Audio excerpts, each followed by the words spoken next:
প্রস্তুত হয়ে যায়। জন্তু জবাই করতে সময় রক্ত যে বাইর হয়, রক্ত জমিনে পড়ার আগে আগে এই যে বন্দা কুরবানি দেন তার সমস্ত জিন্দিগির গুনাহ আল্লাহ তাআলা মাফ করে দিলেন। সুবহানাল্লাহি ওয়া বিহামদিহি। মুহতারাম দোস্ত আর বুজুর্গগণ, অন্য হাদিসের মাঝে ফরমায়েন, মান কানা লাহু সাআতান ওয়ালান ইউযাহ ফালা ইয়াকরাবান্না মুসাল্লানা।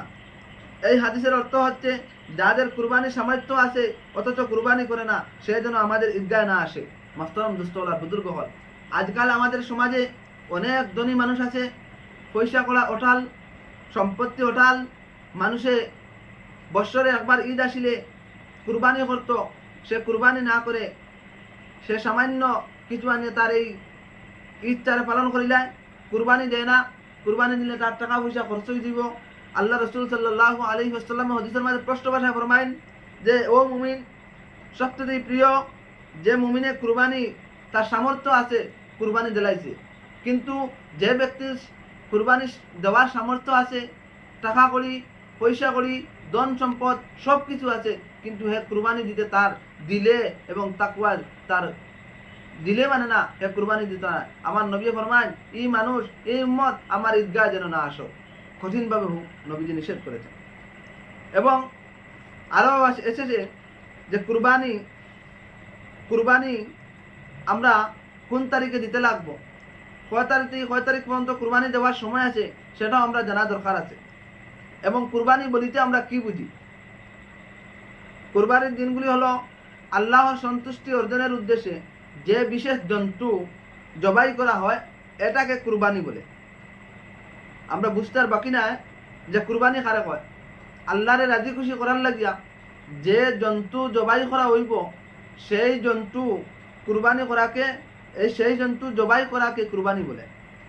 আর কুরবানির তারিখ হইল যুলহজ মাসের 10 তারিখ থেকে 12 তারিখ মাগরিব পর্যন্ত কুরবানির সময়, অর্থাৎ 10, 11, 12 এই 3 দিন কুরবানি দেওয়া যায়। এখন মাত হইয়া থাকলো, এখন কথা হইয়া থাকলো ও কথা, কুরবানি কাদের উপর ফরজ? কুরবানি কার উপর ওয়াজিব? মুহতারাম দোস্তগণ আর বুজুর্গ, ফরজ হইলে তো সারাই দেওয়া লাগবো। কুরবানি ওয়াজিব কাদের উপর? এখন আমরা জানা দরকার আছে। বর্তমান সময়ে অনেক মানুষ আছে কুরবানি তার ওয়াজিব নাই, কিন্তু ঈদ এসেছে বলে সে কুরবানির সঙ্গে জড়িত হয়ে কুরবানির শরিক হয়ে যায়, কিন্তু তার কুরবানি ওয়াজিব নাই। এক্ষেত্রে অন্যতম মাসলা আছে, এই ক্ষেত্রে যাব না। এদিকে আলাদা মাসলা আছে, কুরবানির শরিক হলে কি হবে, শরিক কাদের সঙ্গে হতে হবে, এটা আলাদা মাসলা। আমরা পরবর্তীতে আমরা আপনাদেরকে আপডেট দিব। মুহতারাম দোস্ত আর বুজুর্গ হল, এখন আমরা কি কি জন্তু দ্বারা, কি কি বস্তুর দ্বারা আমরা কুরবানি করতে পারবো?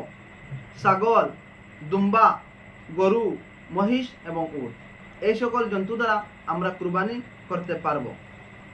এখন কুরবানি বিশেষ কয়েকটি মাসাইল হইল, সেই মাসাইলগুলো হইল, যদি কোনো মুমিন মুসলমানে কুরবানির সময় যদি তার দিলের মধ্যে এবং অবগতা যদি থাকে যে আমি কুরবানি দিয়া আমি কুরবানির গোশতগুলা বেশ করে খাইমু, না হয় মশাবান্দি রাখমু, বছর আমরা পরে খাইমু, এলা যদি কোনো নিয়ত থাকে তো স্পষ্ট মাত হইয়া থাকলো তার কুরবানি শুদ্ধ হইতো না, তার কুরবানি হইতো না। আরেকটা মাসলা হইয়া থাকলো, অন্ধ, খোলা ইত্যাদি খুদযুক্ত পশুর কুরবানি শুদ্ধ হয় না। দেখো, এখানের অর্থ দুই দিকে নিতে লাগলো। হযরত ইব্রাহিম আলাইহিস সালাতু ওয়াস সালামে তার আদরের ছেলে হযরত ইসমাইল আলাইহিস সালাতু ওয়াস সালামকে কুরবানি দিছেন। আজকাল জমিন হইলা যদি হইতো কোনো একজন বাবায় তার ছেলেকে কুরবানি দিতে রাজি হইল না অনেক, কিন্তু আল্লাহ তাআলা ইব্রাহিম আলাইহিস সালাতু ওয়াস সালামকে হুকুম করার লাগি তাই কুরবানি দিতে প্রস্তুত হইছেন। সেই কারণে হৌ কথারে অনুমান করিয়া আমরা যে জন্তু যেটা দিমু সেই জন্তুটা সম্পর্কে সুন্দর হইতো, এটা যেন আল্লাহ তাআলার কাছে প্রিয় হইতো, জন্তুটা জবাই করতে মায়াদারি জিনিস হইতো, যে জিনিসটা তোমার প্রিয়, তোমার আদরের জিনিস। মনে করো একটা গরু তুমি পালিছো, 4-5 বছর তুমি পালি যায়, তোমার খুব আদরের জিনিস, ওটা তুমি আল্লাহর রাস্তায় কুরবানি করো। তখন আল্লাহ মায়াদারি জিনিস যদি কুরবানি করো, মায়ার জিনিস দিন দেখতে মায়া লাগে, ওই জিনিস যদি কুরবানি করো তাহলে আফসোস করবা, আর কইবে আল্লাহ আমি তোমার লাগে আমার রাজি খুশি করার লাগে কুরবানি দিছি। আর কুরবানি করার সময় মুখে নিয়ত করা বা নাম উল্লেখ করা কোনো প্রয়োজন নেই, মনেই নিয়ে যথেষ্ট। এই কথা নিয়ে আমাদের সমাজে বহু প্রচলিত মানুষ আছে, কুরবানির সময় বলে নাম বলো, 7 মানুষের নাম বলো, কে কে কুরবানি দিবে। এটা না বলা উত্তম। সে 7 জন থাকবা, একজনে তো দিতে পারবা 7 নাম, গরুর যদি শরীক হন 7 নাম দিতে পারবা। আর যদি 7 জন হন, তাহলে যে কুরবানি শরীক হইব তার নিয়ত যেটা, আমি আগে কোরআনে করিমের মধ্যে আল্লাহ তাআলা ফরমায়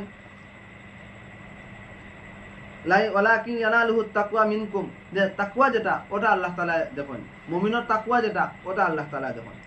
4 নম্বর ওয়ে থাকলো, শরীক হয়ে কুরবানি করলে মানুষ মাংস ওজন করে সমানভাবে ভাগ করতে হয়। অনুমান করে ভাগ করলে কম বেশি হলে গুনাহ হবে। এটা মাসলা আলো। যদি আমরা কুরবানির মধ্যে একটা গরু দিয়ে যদি আমরা কুরবানি করি, এই কুরবানির 7 নাম দেওয়া যায়। এখন আমরা যে বা যারা কুরবানি করি, যদি কই না আমরা তো সারা 22 জনে আছি, এক কাজ করে সমানভাবে বাটিয়ে নেই কি কতরা কুরবানি হয়ে যাব, মগর গুনাহ হইব, কম বেশি হয়ে যাব বাটার মাধ্যমে, সব সমানভাবে বাটিয়ে নিতে হয়। নম্বর 5, নিজের কুরবানির সাথে সাথে মুইয়তকে সওয়াব পৌঁছানোর উদ্দেশ্যে কুরবানি করা অত্যন্ত সওয়াবের কাজ। যে সময় কুরবানি করবা, আমরা যে মুইয়িত হল যারা দুনিয়ার জমিন ছাড়িয়া খবরের হাওল হয়ে গেছেন, এরার ইসালো, এরার হক কুরবানি অনুমান কুরবানির সব যেটা ওটা পৌঁছে যায় আল্লাহর কাছে। 6 নম্বর হলো সব মাংস বন্টন করার পর সব নিজের জন্য রাখাও যায়। যে আমরা এখন কুরবানি করলাম, মানুষদেরকে কুরবানি সহজ মাসলা হয়ে থাকলো, আমরা কুরবানির মাংস যদি একলা দেই, একটা গরু যদি আমরা নিজে একলা দেই 3 বাট করব।